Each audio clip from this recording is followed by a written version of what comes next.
Much of what survives to us from the ancients are little scraps, little bits of wisdom. But these little bits of wisdom from the emperor of Rome, from a slave, from one of Rome's power brokers, these mantras, these sayings, these epigrams as they were often called, that survive to us from the ancients are incredibly powerful. They pack a punch. That's what I want to talk about in today's episode. Some Stoic ideas, some Stoic concepts that can serve as mantras for your life. These are tried and tested bits of wisdom that have survived for thousands of years for a reason, because they're powerful, because they're important, because you want to live by them.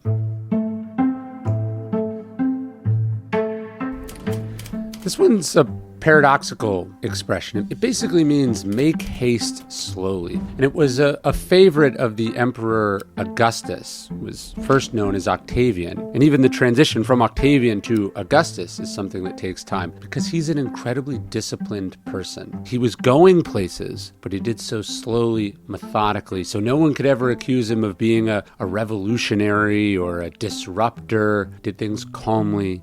He did them carefully. He did them deliberately. And he gets this from his Stoic teachers, Athenodorus and Arius Didymus. One of the things they told him, for instance, was before he ever lost his temper, he needed to count all the letters of the alphabet first. They understood that getting angry in the moment often set things back. Make haste slowly is about being deliberate, conscientious. It doesn't mean that you take forever. It means you take the amount of time that it needs to take, and that by rushing and doing it quickly, you often make it take longer than it needs to. In the military, they say slow is smooth and smooth is fast. That's what this Latin expression means also. One of my heroes, the great Civil War general, he wasn't the fastest, he wasn't the most aggressive of the generals, but he got the job done. You could contrast him to someone like McClellan, who Lincoln accused of having the slows. It's not just that he took a while to get going, it's that he never actually got going and got where he was supposed to go. George Thomas wins some of the most incredible victories for the Union in the Civil War. He gets this nickname, the Rock of Chickamauga, because he,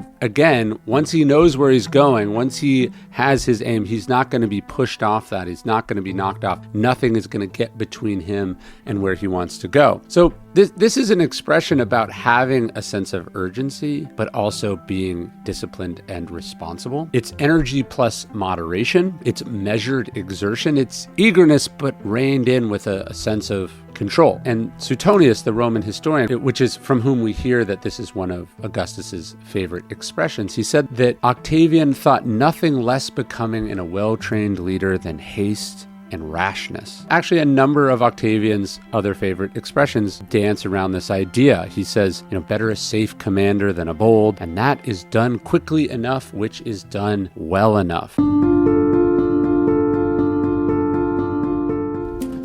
Here we go. This basically says you have to have a strong mind and a strong body. We tend to project backwards. Today we think of philosophers as academics, theorists, nerds, right? University professors. But that's not who the Stoics were. Certainly Marcus Aurelius is not just the emperor of Rome. He's a general in the army.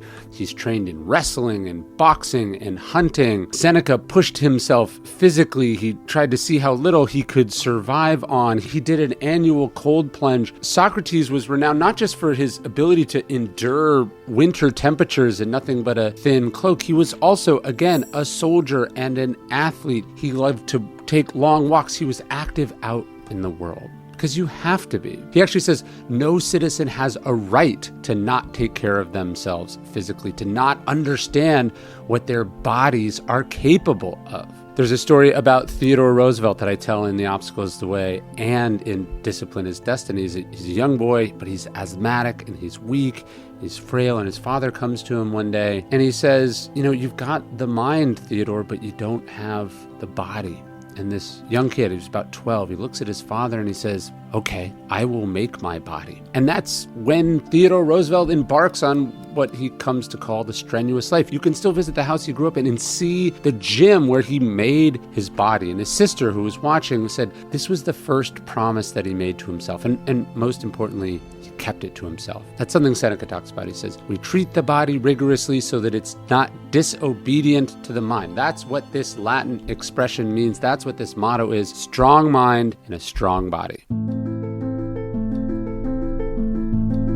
This is one we understand on some level, but run away from. It's this idea that from struggle, we emerge stronger. Nietzsche said that what does not kill you makes you stronger. And we know that at some level. And yet, what do we spend most of our time doing? Trying to avoid struggle, trying to avoid adversity, trying to avoid difficulty. And this is because it's hard. We know, like, for instance, about PTSD. What we don't think enough about, what is also true and also observed by psychologists and social scientists, is this idea of post-traumatic growth. We can be and often are better for what we've gone through. Seneca would talk about how he pitied people who had never gone through adversity or difficulty because they didn't know what they were capable of, right? You think about the last couple of years, you think of that difficulty, right? You think about how tough it was. If you had asked yourself at the beginning, did you think you were capable of getting through all this? Maybe you would have said no, but you know now that you are. One thing we emerge from struggle with is an understanding of how we're going to respond to struggle and difficulty. We have a better sense of our own capacity. It is not necessarily the case that we need to seek out adversity or difficulty, although we can in the physical arena, certainly, but it is true that we must embrace the adversity that finds us. We must embrace the challenges and the trauma and the struggle. All of it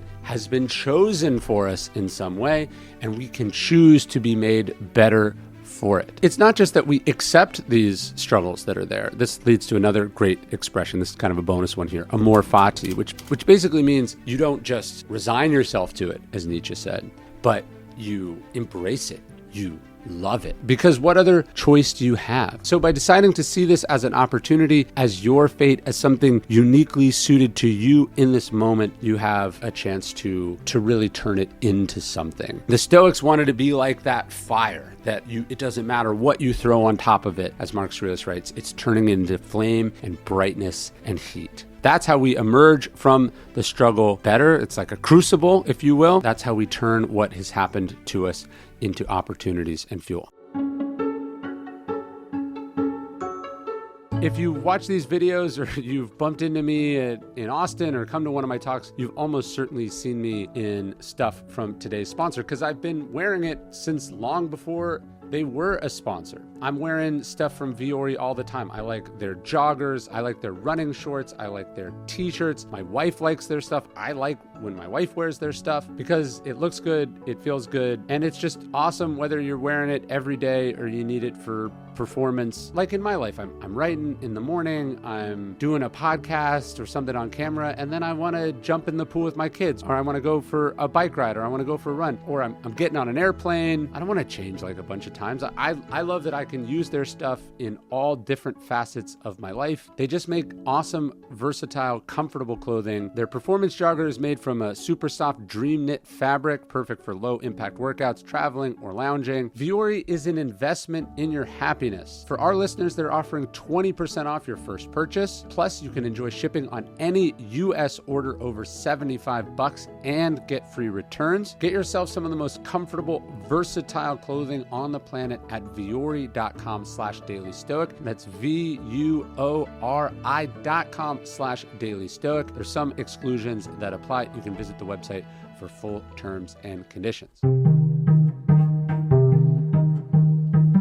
This one is a fascinating one to me because it's the opposite of something that's so popular today. A lot of people talk about positive visualization, but they don't talk enough about negative visualization. Imagining what could happen so you can be prepared for it. Seneca talks about how the unexpected blow lands heaviest. And that the thing that a leader can never say is, oh, I didn't think that would happen. You have to think about it because if the leader's not thinking about it, if you are not thinking about it, who is? And if nobody's thinking about it, who's preparing for it? Who's coming up with plan B? Who's toughening yourself up? Who's doing the work so that you can handle this? Sometimes people think that negative visualization or thinking about bad things can manifest them into happening. Marcus Aurelius talks about this. He says, but do you fear that thinking about reaping wheat is going to make that get reaped? No, of course not, right? Like no one's scared of talking about other potentialities. We just have this superstition when those things involve us. And you got to put that aside. You got to think about the things that could happen. Seneca talks about if you're going on a shipwreck, think about a shipwreck. Think about pirates. Think about weather delays, right? Think about choppy water,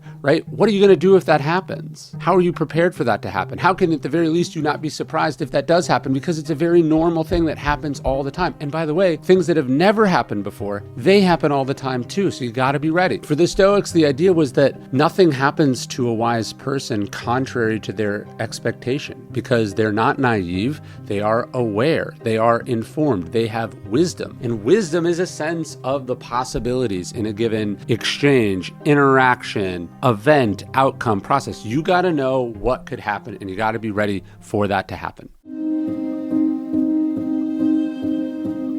This is a tough one for people, but it's a timeless bit of wisdom. And it's this idea that who we are determines what's going to happen, the kind of outcomes we're going to get in life. It doesn't mean that horrible people don't succeed. It does mean that that success will be horrible for those people. So for the Stoics, the idea, again, let's focus on what we control. What we control is our character. We control the values we hold, the habits we practice, the principles we choose to live by. And when you see someone with bad character, when you see someone with bad values, they're not going to surprise you. They are telling you who they are. When someone tells you who they are, believe them. When someone tells you who they are with their behavior, believe them. As we talked about, Seneca said that a leader can't say, oh, I didn't think that would happen. This is partly because a leader has to look at the character of the people they're bringing on, the people they're bringing into the organization, the people they're electing. Why on earth would you have thought it would go any different? They told you who they were. They told you what their character was. Someone with bad values, someone in the sway of ego, someone who's fundamentally insecure, someone who is dishonest, right? This is not going to end well for them, and it's not going to end well for you either,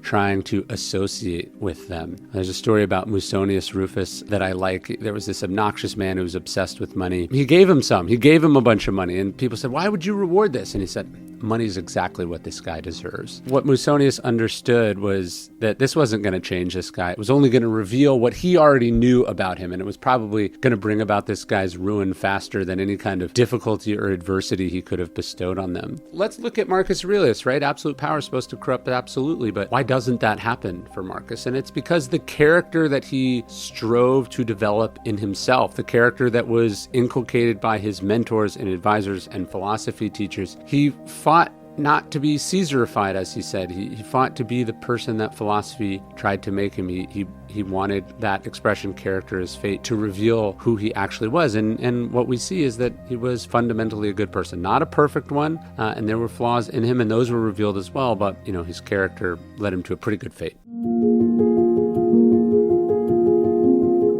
This one, maybe you've seen before. I mean, there's a restaurant at Disneyland named after it. Maybe you've seen it tattooed on some people's bodies, or you hear it every Halloween. Memento mori, remember you are mortal. And it's one of the most basic Stoic practices there is. It might seem morbid, it might seem a little dark, but it is essential because it gives us urgency, it gives us perspective.